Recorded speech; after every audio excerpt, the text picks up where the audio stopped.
Hello there, friends. So here we are in Sanjeev's office in Fremont in the middle of COVID-19 pandemic. So Sanjeevji, how are you hanging out?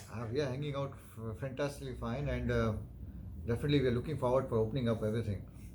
So only if you were the US president, what would you do next? Uh, that's a difficult question, but we have to look at the. If I were the U.S. president, I would definitely look at the scientists, and I will believe in what they're saying. I will try to open gradually, not immediately. But see, that's the interesting part. Scientists are saying not to open. Yes, so we'll open gradually. If I were the president, I will open gradually, not. See, it's a trick question. It's a trick question. Politics and scientists. That's why Very, that's very. why that's why they say if you're a politician, you have to take sometimes harsh decisions. You have to you have to outweigh what others are saying and just believe in yourself and do the right things. So, anyhow, let's leave the politics behind and let's talk about what is happening. So, lot has happened recently. So, a lot of people applied for PPP loans, right? What is happening with that? I heard some stories that Congress was planning on changing some of the initial rules that were set forth. Do you have any updates on that? Yes, so PPP loan forgiveness application came on last Friday. I think May 18th. May 18th it came for from the SPA. So SPA gave that application loan forgiveness application. So CPAs we got some ideas about how the things will be looking at when we look at the application. What things are required to be looked into for the purpose of getting maximum forgiveness. It's a very confusing for the application, but I can say in few lines, a few categories it can fall into. Number one is uh, in the forgiveness application they've given a alternative covered period. So we have a covered period of 8 weeks, and they provided an alternative covered period. So they are providing opportunities for the clients, for the people, tax borrowers, to include separate another period for payroll period, which is different from the payment period. For example, the covered period we know is 8 weeks. 8 weeks from a date the money goes into your account. Alternate covered period will be the date when their payroll starts, when the payroll schedule starts. So let's say the payroll schedule, let's say you get the money in the account on April 30th, and the payroll for the company starts on May 5th.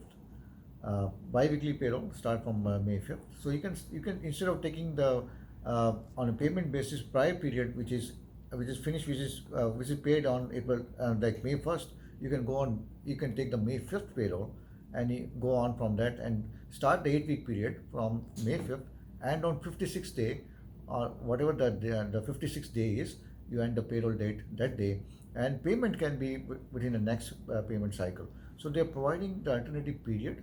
They're providing the flexibility of people to determine what is will be a payroll cycle, and they can use that to their advantage. So this is in a way saying, instead of taking the payment basis, take accrual basis, right? And we have to limit the payment per employee up to 15,385.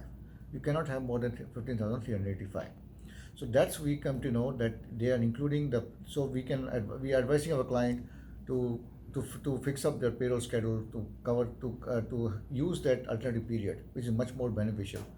Now, if the payroll is within that 8 weeks period, then they don't have to adjust it. But if their payroll is outside the 8 week period, then they can use the uh, alternative payroll period. So that's one thing we came to know from the application, which is a flexibility in terms of paid payroll versus accrued payroll. Second thing is about we came to know from the application is business expenses. Like we know, there are qualifying business expenses are rent expenses, utility expense. Utility means water, electricity, and telephone. And then we have interest on mortgage payment. All these three expenses, the liability should exist on February 15, 2020.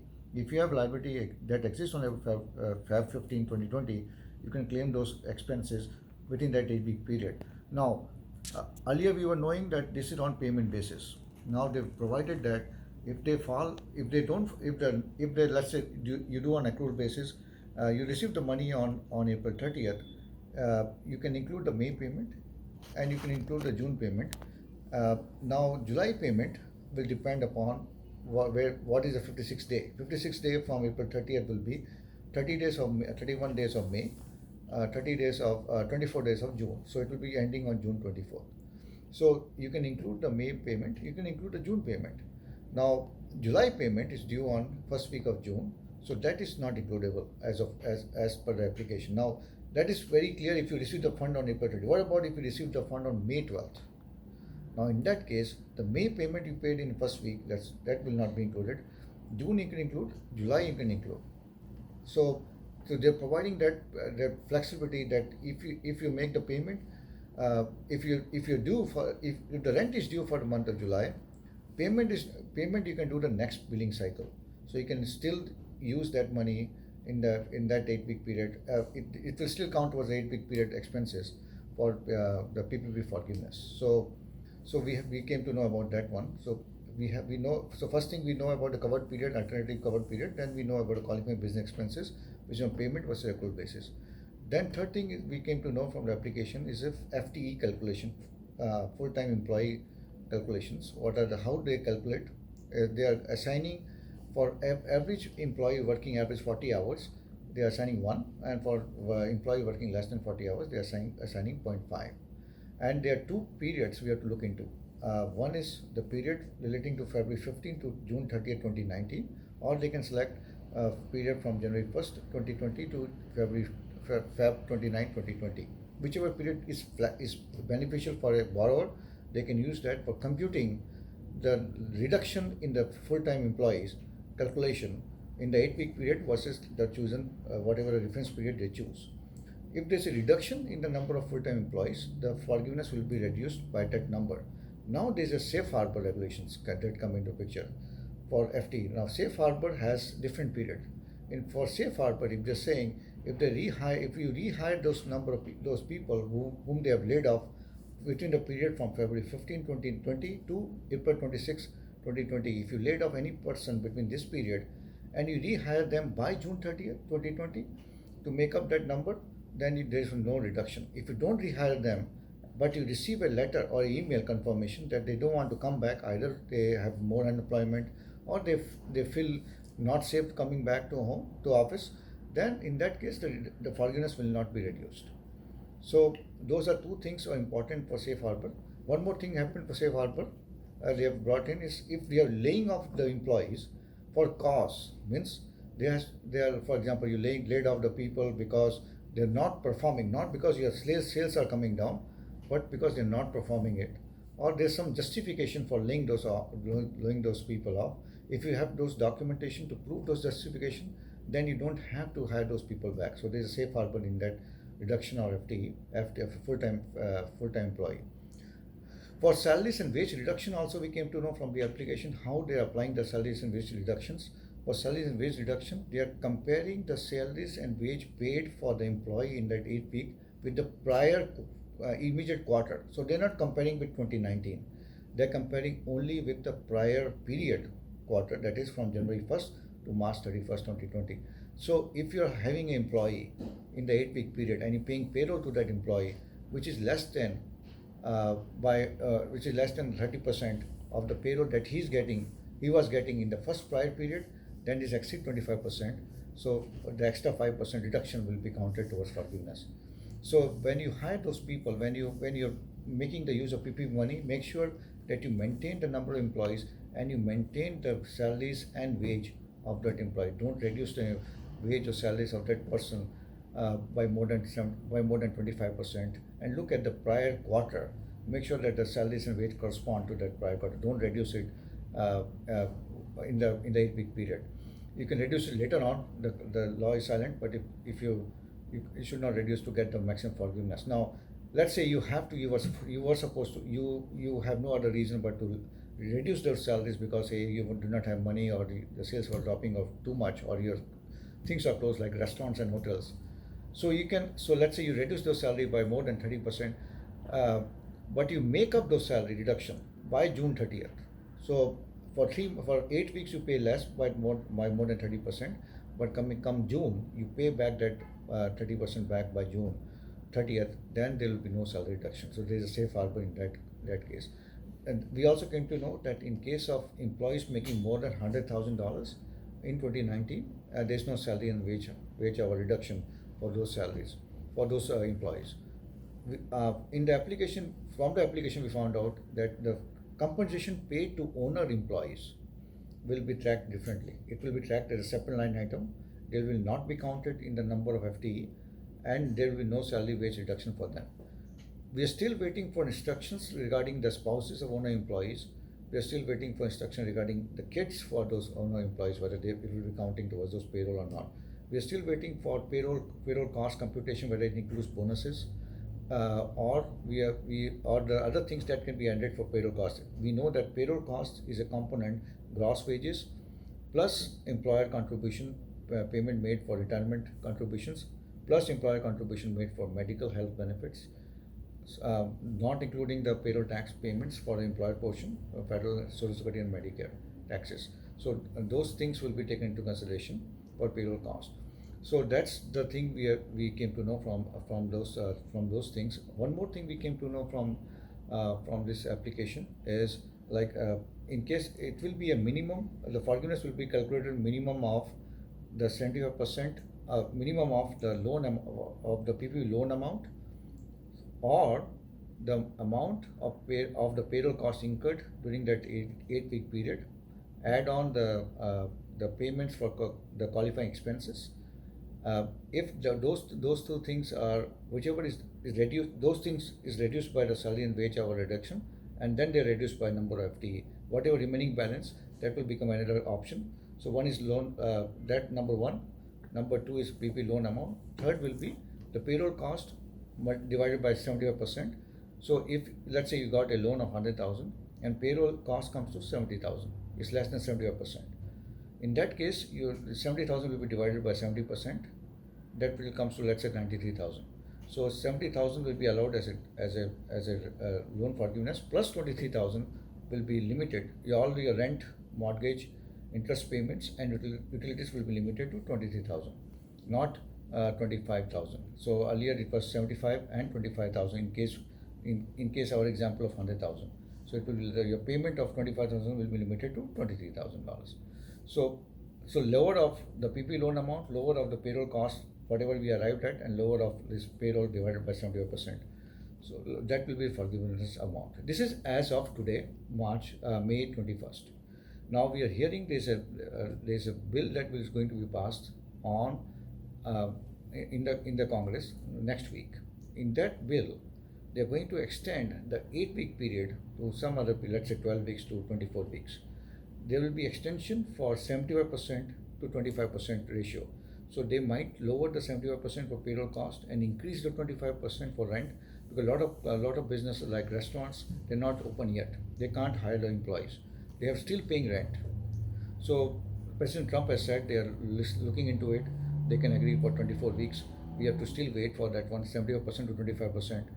So this, I hope that it will be coming down. So the 75% will come down to 60%, and 25% can increase to 40%. We have to see, but those changes are coming in. Another important change that is going to come is payroll tax deferrals. So as we know, that if you have PPP loan, you cannot defer the employer portion of Social Security and Medicare taxes. With now what they're saying is, even if you get PPP loan, you can still defer that payroll tax, employment, Social Security, and Medicare taxes portion. So we are still waiting for that bill to come in. It will change a lot of things with the PPP application, with the extension of 8 weeks to maybe 12 weeks. It will be changing the 75-25% ratio and the payroll tax deferral. These are three important things we are looking for the bill that is going to pass in the Congress next week. It's a bipartisan support, so Democrats are on the side and Republicans are also there. Both have agreed to it. So we have to wait and watch what will happen. The forgiveness application is due like it can be done anytime after June, right? The banks have not yet started those processes. It's a fillable forms. It's not that you have to paper file it, like we did an application for getting the loan. This will be a fillable forms with all the attachments. Like documentation is an important key part, important area. You have to attach document like bank statements, the tax forms 941s, the cancelled checks for all the expenses, plus computation. How did you arrive at computations of FTE and salary hour wage reductions? The document which needs to be kept for 6 years does not need to be a test, is how the other expenses, other documentations that will qualify you for the loan, and that needs to be kept for 6 years. Anytime they can audit or they can look for explanations. So these are the things that we got to know from the PPP loan forgiveness applications. Like I said, we are still waiting for more clarifications relating to owner employees compensations. We're waiting for bonus clarification, whether bonus is included in part of payroll cost, and we are waiting for the bill to pass in Congress and subsequent changes to the PP loan forgiveness. So there you go, friends. Sanjeev ji, thank you very much. I'm just curious, how do you remember all that stuff? That's just like a whole book full of laws you just kind of put in front of everyone in 15 minutes. That's a very sharp memory. Do you take a pill every day or something? So Sanjeev ji is laughing. I'm assuming he don't take a pill. That's just his natural talent. But anyhow, guys, thank you so much for watching this video. If you have any questions, Sanjeev ji office is open. So you guys are welcome. If you guys have not filed your tax return, you still have time. Remember, we have an extension right now. So you can definitely reach out to the office at 510-825-7563 and somebody will pick up the phone and get that taken care of. You can do Zoom meetings. Looks like a lot of people are doing Zoom meetings these days, right? Yes. If you need to drop off the document, what's the process right now for dropping off No, documents? they can drop the document. We have a hole, like a hole in the gate. We can drop it. Okay, so there's a drop box here. You can drop off the documents here. You can send it online. You can fax it here at the office. So those processes are there. So definitely, if you're waiting, this is probably the time. You got another month or so. What's the deadline for filing the July tax? 15th. July 15th. So you still got a little bit time, but roughly about 2 months left. Moreover, we are looking for another stimulus that coming in. So a lot of other changes for tax rules. So Sanjeev ji is thinking that there might be some more money coming. Oh, definitely, they are looking into it. Yeah.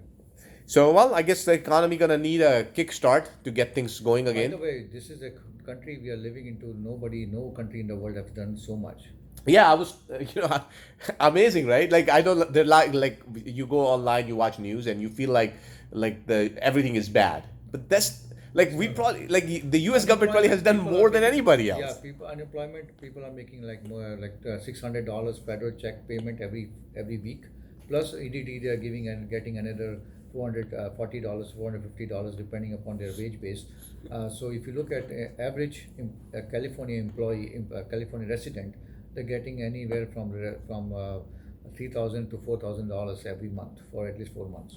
Yeah, which is not bad right now, especially considering a lot of things. I mean, I get it. California is expensive. People got to pay their bills. I understand. But in some of the other states, that They're can. working on the bills also, right? They're working on the mortgage payments and rent also and all those things. Well, I hope something comes. I mean, I don't know. That would be a big help if that actually happened. But nonetheless, regardless, I have no complaints. I think, personally speaking, U.S. has done a great job in Great helping job. its citizens. President Trump should be complimented for doing that. Yeah. So definitely, we will definitely say that. Think about it. The country was closed on March 16th, 17th, and the first PPP money started on April 3rd. That was fast. But Sanjeev ji, this 20 days. it also worries me a little. And that brings me up to another question. We're going a little bit over this video time, but it's worthwhile asking. What does that mean for taxes? There's so much money being Tax is spent, going to increase. right? So we got to pay that money back. We are up to the bottom of our face, definitely till the neck, and definitely is going to increase. Like, I mean, how else are you going to pay? I mean, do they do by There's no magic pill. right? You have to print more money, and the inflation will come, and then devalue of the currency. Definitely, there's no way out. You have to just increase the payroll taxes and income taxes. Like maybe not now, maybe not for 2 years, maybe after that. Yes. Have you seen any statistic? What this pandemic is costing the U.S.? I'm not no number static, but about let's say I know about California. The budget was $21 billion surplus last year. Now it's shortfall of at least $5 billion. So okay, so roughly about $26 billion we have lost, right? And they already applied for getting the loan from the government for paying off this unemployment. Yeah, so that kind of gives you an idea. I think. California, by the way, we are not talking about California taxes. California taxes definitely is going to, they are not going to allow a lot of credits, which allow for federal purposes. So we'll talk about those changes as we know things are going to come out from the FTB. Anyhow, the purpose of this video is to make you feel good, not make you feel bad. But I just thought it was worthwhile asking, what does that mean for taxes? Because somebody got to pay. I mean, there's no free money in the world. Somebody got to pay. And obviously, we know who that somebody is. That's us.